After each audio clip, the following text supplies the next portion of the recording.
Okay, let's dive into this. चलिए आज के इस विश्लेषण में गहराई से उतरते हैं।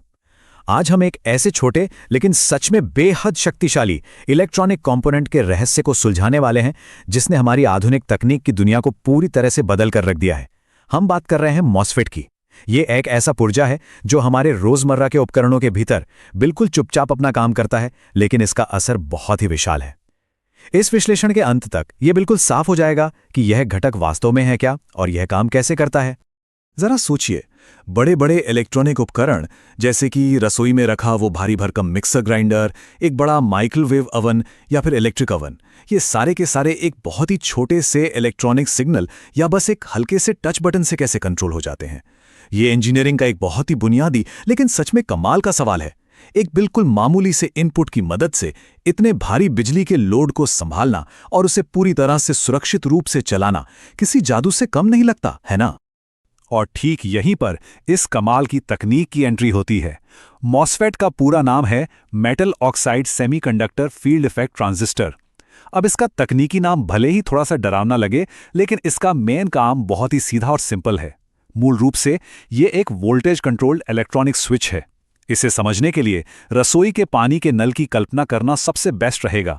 जिस तरह नल के वाल्व को थोड़ा सा घुमाने से पानी का भारी बहाव कंट्रोल होता है ना, बिल्कुल वैसे ही मॉसफेट में वोल्टेज को बदलकर बिजली का पूरा बहाव चालू या बंद किया जाता है।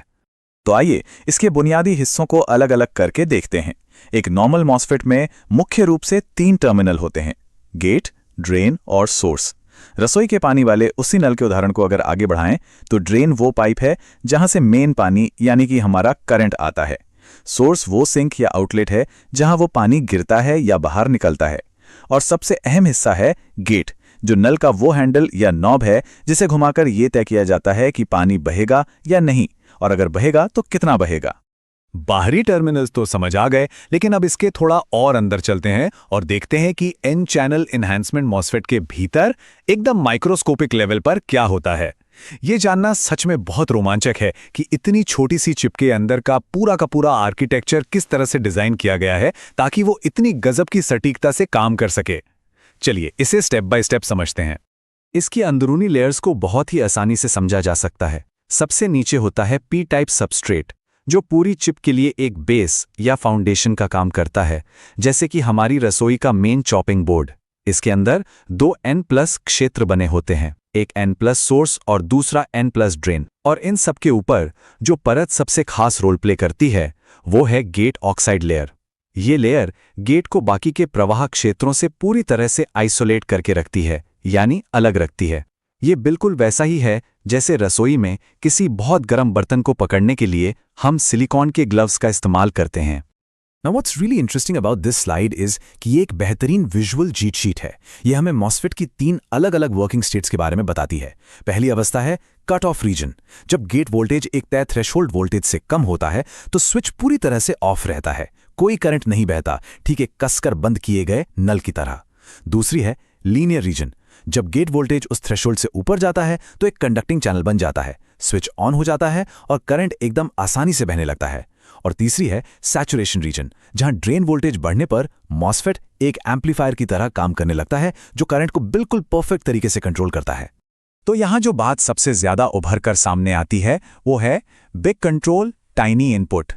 एक मॉसफेट की सबसे बड़ी और अगर कहें तो सबसे क्रांतिकारी खासियत यही है कि ये इनपुट के रूप में न के बराबर करंट लेता है। सिर्फ गेट टर्मिनल पर एक बहुत ही छोटा सा वोल्टेज देकर बड़े से बड़े इलेक्ट्रिकल लोड को बड़ी आसानी से और सुरक्षित तरीके से कंट्रोल किया जा सकता है। ये कुछ वैसा ही है कि बिना किसी खास शारीरिक मेहनत के बस एक हल्का सा स्विच दबाया और पूरी रसोई की भारी भरकम मशीनें एक साथ चालू हो गईं। है ना कमाल की पावर? और यही वो अद्भुत पावर है जो इसे आज की आधुनिक दुनिया में इतना ज्यादा जरूरी बनाती है। जरा असली दुनिया के एप्लीकेशंस को ही देख लीजिए।